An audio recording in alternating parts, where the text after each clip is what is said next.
Every day at around lunchtime, I have a choice to make. I can either sit at my desk and doom scroll menopause symptoms, or I can take this hormonal chaos out for a walk. Because let me tell you, whilst raising teenagers, dealing with perimenopause and trying to hold down a full-time job, sometimes the only solution is to walk it out.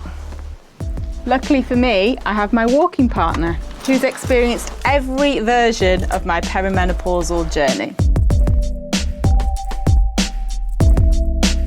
So I realised this thing that I'm going through is actually a thing, and I'm not just being dramatic or overly stressed, but I'm actually going through this thing called perimenopause. It kind of all makes sense now, all the symptoms that I was going through. Waking up in the night, hot sweats, feeling really, really low, like really low, and not being able to pick myself up out of this kind of low mood. And also anxiety has been quite a big struggle for me over these past few years. Overthinking and getting really worried and anxious about small things.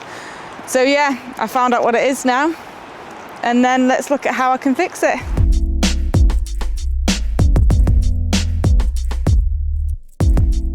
So I've kind of realised that I've got to work out how to balance my life now, because I've got kids, I've got teenage kids, I've got a husband, I've got a job, I've got a house to manage, and things can start to get a bit overwhelming quite naturally. I've had to work out, like, time management's a big thing, learning when to switch off, and how I can, like, cope with teenage tantrums and not get heated in the moment, how I can make my life more organised and balanced so I can cope with all of this. I'm still showing love to the people around me. So, like everyone else, I've been online and I've played Internet Doctor, which I don't advise, by the way. But I did realise that low mood was the kind of the dominant symptom that I was facing. I couldn't pull myself out of it. I was like dwelling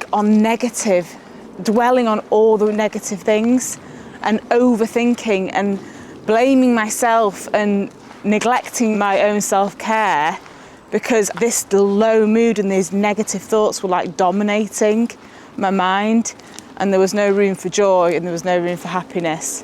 It was getting quite low, to be honest. Okay, so being an actor, for example, there's lots of auditions.